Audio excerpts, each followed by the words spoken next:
जिन लोगों ने परीक्षा की शुचिता पे कुछ भी उसमें घुसपैठ करने का प्रयास किया, उन लोगों को पूरी तरीके से सरकार अपने शिकंजे में ले चुकी है और पहले तय कर चुकी है कि अगर किसी ने युवाओं के भविष्य के साथ खिलवाड़ किया तो सरकार उसके भविष्य के साथ जरूर खिलवाड़ करेगी। मुख्यमंत्री योगी आदित्यनाथ ने आज यानी गुरुवार को लोक सेवा आयोग के अंतर्गत चयनित 39 एसडीएम, 41 डीएसपी और 16 कोषाधिकारियों व लेखा अधिकारियों को नियुक्ति पत्र वितरित किए। बता दें, चयनित अभ्यर्थियों को ये नियुक्ति पत्र सीएम योगी आदित्यनाथ ने मुख्यमंत्री आवास पर वितरित किए हैं। इस दौरान सीएम योगी ने संबोधित करते हुए कहा कि भर्ती परीक्षा की शुचिता और पारदर्शिता में सेंधमारी करने वालों से सरकार पूरी सख्ती के साथ निपट रही है। ऐसे लोगों की प्रॉपर्टी जब्त की जा रही है, उनके घर रेड मारी जा रही है और सरकार उन्हें पूरी तरह से शिकंजे में ले चुकी है। अगर किसी ने भी युवाओं के भविष्य के साथ खिलवाड़ करने की कोशिश की तो सरकार उनके भविष्य के साथ जरूर खिलवाड़ करेगी। आप भी सुनिए। अभ्यर्थियों के नियुक्ति पत्र वितरण के आज के इस कार्यक्रम में समारोह में उपस्थित प्रदेश सरकार में मेरे वरिष्ठ सहयोगी वयोवृद्ध नेता श्री सुरेश खन्ना जी, प्रदेश के मुख्य सचिव श्री दुर्गा शंकर मिश्र जी, अपर मुख्य सचिव नियुक्ति एवं कार्मिक श्री देवेश चतुर्वेदी जी, पुलिस महानिदेशक श्री प्रशांत कुमार जी, अपर मुख्य सचिव वित्त श्री दीपक कुमार जी, प्रमुख सचिव गृह श्री संजय प्रसाद जी, हमारे प्रशासन और पुलिस के सभी वरिष्ठ अधिकारीगण, सभी नवचयनित अभ्यर्थीगण, उनके अभिभावकगण, मैं सबसे पहले आप सबके चयन के लिए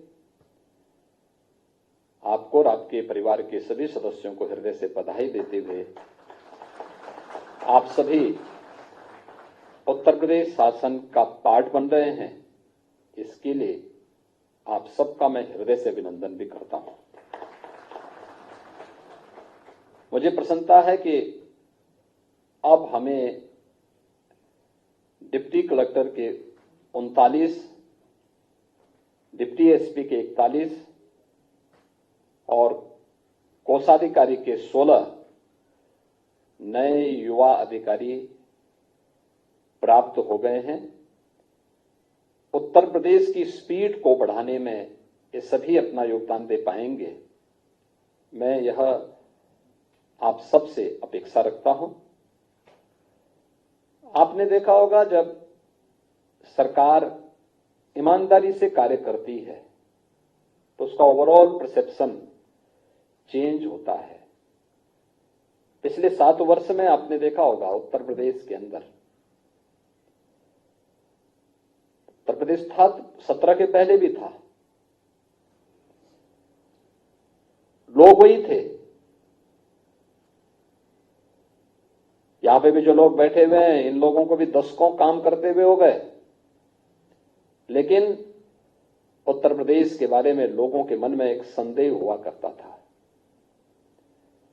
एक बड़ी आबादी को संदेह के दायरे में इस मशीनरी ने खड़ा करके रखा हुआ था, लेकिन 7 वर्ष में लोग वही, प्रदेश वही, विभाग वही, केवल कार्य संस्कृति बदली।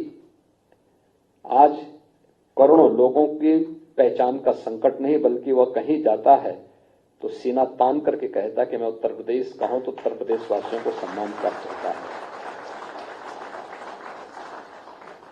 ये जो भी हुआ है, ये इसलिए हुआ क्योंकि सरकार ने एक निर्णय लेने का मैकेनिज्म तैयार किया, अपनी कार्य पद्धति में शुचिता और पारदर्शिता को महत्व दिया, ईमानदारी को सर्वोच्च प्राथमिकता दी, तो उसके परिणाम भी उसी रूप में हम सबके सामने आते हुए दिखाई दिए।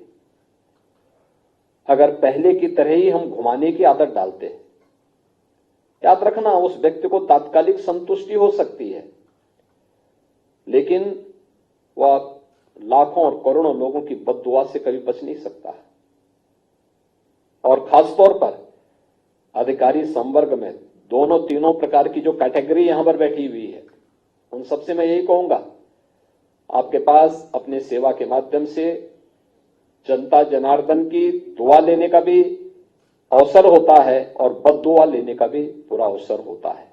आपको तय करना होता है कि आप अपने इस पीरियड को पूरा जो एक कार्यकाल होगा आपका 30 वर्ष का 35 वर्ष का, इस 30-35 वर्ष का कार्यकाल आप दुआ लेने के लिए और आगे के भविष्य को उज्जवल बनाने के लिए करना चाहते हैं या बद्दुआ लेने के लिए करना चाहते हैं।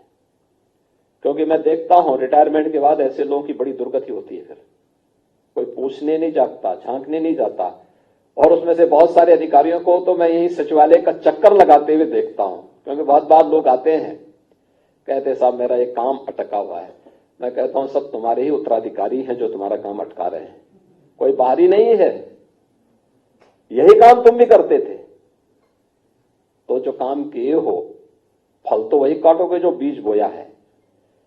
और इसीलिए आपने देखा होगा पूरी प्रक्रिया में पहली बार किसी आयोग या बोर्ड के द्वारा चयन की प्रक्रिया को एक समय सीमा के अंदर पूरा किया गया। 9 महीने के अंदर आपकी पूरी परीक्षा की प्रणाली और पूरे रिजल्ट को देने में मात्र 9 महीने के अंदर ही इस पूरी प्रक्रिया को संपन्न किया गया। न कोई सिफारिश, न कहीं से कोई हस्तक्षेप, और जहां पर जिन लोगों ने परीक्षा की शुचिता पे कुछ भी उसमें घुसपैठ करने का प्रयास किया, वे लोग उसका खामियाजा भुगत भी रहे हैं। आपने देखा होगा उनकी सबकी प्रॉपर्टी भी जब्त हो रही है, उन सबके घरों में रेड पड़ रहा है। उन लोगों को पूरी तरीके से सरकार अपने शिकंजे में ले चुकी है और पहले तय कर चुकी है कि अगर किसी ने युवाओं के भविष्य के साथ खिलवाड़ किया तो सरकार उसके भविष्य के साथ जरूर खिलवाड़ करेगी, और उतनी ही शक्ति के साथ उनसे निपटने का काम भी कर रही है। जो लोग परीक्षा की शुचिता और पारदर्शिता में सेंध लगाने का कुत्सित प्रयास करेंगे, वे कहीं भी छुपे होंगे, उनको बाहर निकालने में बहुत देर नहीं लगती। और मुझे लगता है कि आज जो कार्य प्रदेश के अंदर बखूबी हो रहा है, और इसी शुचिता और पारदर्शिता का परिणाम है कि गत 7 वर्ष के अंदर इस डबल इंजन की सरकार ने प्रदेश के अंदर 6.5 लाख से अधिक युवाओं को सरकारी सेवा में लेने में सफलता प्राप्त की। प्रदेश के अंदर हमारी मशीनरी के कार्य की स्पीड के कारण प्रदेश में करोड़ों नौजवानों को नौकरी और रोजगार की सुविधा प्रदेश के अंदर ही प्राप्त हुई। अलग अलग सेक्टर में उसे आगे बढ़ने का प्रयास, उसको एक अवसर प्राप्त हुआ, और आज हम देख रहे हैं कि इसका परिणाम यहां की पर कैपिटा इनकम पे पड़ा है, यूपी की जीडीपी पे पड़ा है। यूपी देश के अंदर आज दूसरी बड़ी अर्थव्यवस्था के रूप में उभर करके सामने आया है। ये तब होता है जब कहीं कार्य होता है, जब एक साथ मिलकर के पूरी मशीनरी टीम वर्क के साथ आगे बढ़ने का कार्य करती है, और आज उसके परिणाम भी हम सबके। आप बहुत महत्वपूर्ण काम कर सकते हैं, गवर्नमेंट के इंजन के रूप में आपको अपनी भूमिका का निर्वहन करना है, और उसमें खासतौर पर डिप्टी कलेक्टर, अब तो टेक्नोलॉजी काफी इंप्रूव हो चुकी है, और मुझे लगता है कि जब तक आप फील्ड में आएंगे तब तक हम लोग राजस्व के सभी कार्यों को पूरी तरह डिजिटाइज करने में सफल हो चुके होंगे। लेकिन फिर भी मेरा यह मानना है कि आज भी विवाद का कारण राजस्व से संबंधित ज्यादा मामले पड़े हुए हैं।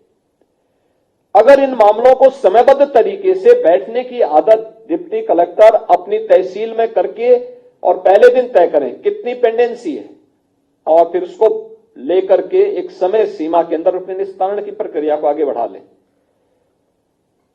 क्योंकि बहुत सारे मामले तो इसलिए होते हैं कि जिस दिन आप किसी मामले में निर्णय देने के लिए होते हैं उस दिन वहां पे हड़ताल होने लगती होगी। एक बार 2 बार नोटिस जारी करिए, नहीं तो फिर दोनों पार्टियों से बोले कि वे स्वयं ही यहां बहस करके बता दो अपनी बात को, और निर्णय लेकर के आप त्वरित रूप से आगे बढ़ते हैं, कोई समस्या नहीं आती, फिर समाधान तक आप स्वयं पहुंच सकते हैं। एक गरीब को न्याय देना हमारा दायित्व होना चाहिए। उस गरीब के साथ हम खड़े होंगे जिसकी किसी मंच पर सुनवाई नहीं हुई है।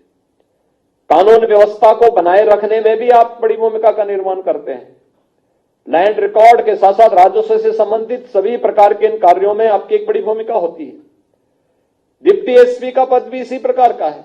ये कोई सेरेमोनियल पद नहीं है कि बैठा दिया और केवल जो है अपना एक पिकनिक बनाने के लिए एक थाने में जा रहा, उस थाने में जा रहा। वहां की एक एक गतिविधि को वॉच करना। थाने में हम जब विजिट कर रहे हैं, हम देखें तो क्या स्थिति है थाने की, पब्लिक के साथ व्यवहार कैसा है, यहां पे मामले जो दर्ज किए गए उनमें चार्जशीट की स्थिति क्या है, वहां पर अन्य मामलों में किस रूप में हम लोग कार्रवाई कर रहे हैं, कितने ऐसे अपराधी हैं जिन अपराधियों के खिलाफ कार्रवाई करके आप उस थाने क्षेत्र को पूरी तरह अपराध से मुक्त कर सकते हैं। वहां पे पीआरबी की पेट्रोलिंग की स्थिति क्या है, वहां पे ट्रैफिक की स्थिति क्या है, प्रोसिक्यूशन को आगे बढ़ाने में थाने स्तर पर क्या प्रयास होने चाहिए। ये बहुत सारे मामले हैं जिनकी आप समीक्षा कर सकते हैं। थाने के अंदर रिकॉर्ड के रखरखाव के लिए क्या कार्रवाई हो रही है। ऐसे कोषाधिकारी के रूप में भी अपने उत्तरदायित्वों का निर्वहन करते हुए, टेक्नोलॉजी का बेहतरीन उपयोग करते हुए कैसे हम लोग वहां आने वाले एक एक व्यक्ति को राहत देने में अपना योगदान दे सकते हैं, एक बड़ी भूमिका है। और उस भूमिका के साथ अगर आप कार्य करते हैं तो करोड़ों लोगों की दुआ आपके साथ चलती है। आपकी सर्विस तो मेरिट के आधार पर आगे बढ़ती ही है, लेकिन साथ साथ करोड़ों लोगों की दुआ भी आपके साथ चलती है, जो आपको आगे बढ़ने के लिए एक उज्जवल भविष्य को आपको आगे बढ़ाने में योगदान देती है। लेकिन जब हम लोग कोताही बरतते हैं, अधिक से अधिक नेगेटिविटी ये मान करके चलते हैं हमें इसका बिगाड़ना ही है, आप बिगाड़ने के लिए नहीं बैठे हैं जी। कोई किसी पद पर इसलिए नहीं बैठा है कि वो किसी का बिगाड़ेगा, अगर बिगाड़ता है तो बद्दुआ का पात्र बनता है। आप इसलिए बैठे हैं आप समस्या को समाधान तक पहुंचा सके। आप समाधान के लिए आपकी नियुक्ति की गई है, समस्या देने के लिए नहीं बनाई गई है।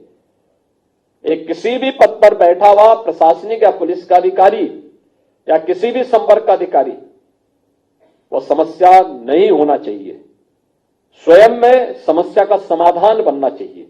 और समस्या का समाधान बनने की दिशा में हम सार्थक प्रयास करेंगे तो हम उन दुआओं के पात्र बनेंगे जिसके लिए व्यक्ति सर्विस में आता है, आगे बढ़ता है। और मुझे पूरा विश्वास है आप सभी लोग पूरी ईमानदारी के साथ उत्तर प्रदेश सरकार की इस स्पीड को आगे बढ़ाने में अपना योगदान दे पाएंगे। उत्तर प्रदेश की जनता जनार्दन के लिए आप उनके हितों का संवर्धन वाला बन पाएंगे। एक संवेदनशील प्रशासन के रूप में, त्वरित निर्णय लेने वाले प्रशासन के रूप में आपकी छवि बन पाएगी। इस विश्वास के साथ मैं एक बार फिर से उत्तर प्रदेश लोक सेवा आयोग को इस नियुक्ति के लिए, समयबद्ध नियुक्ति की प्रक्रिया को आगे बढ़ाने के लिए धन्यवाद देता हूं। आपको और आपके परिवार के सदस्यों को हृदय से बधाई देता हूं और आप सभी को उत्तर प्रदेश प्रशासन का हिस्सा बनने के लिए हृदय से अभिनंदन करते हुए अपनी वाणी को विराम देता हूं। धन्यवाद। जय Hind. Bureau report, India public खबर। फिलहाल के लिए इस खबर में बस इतना ही। देश और दुनिया की ऐसी ही तमाम बड़ी खबरों के लिए हमारे YouTube चैनल को सब्सक्राइब करें और बने रहें इंडिया पब्लिक खबर के साथ।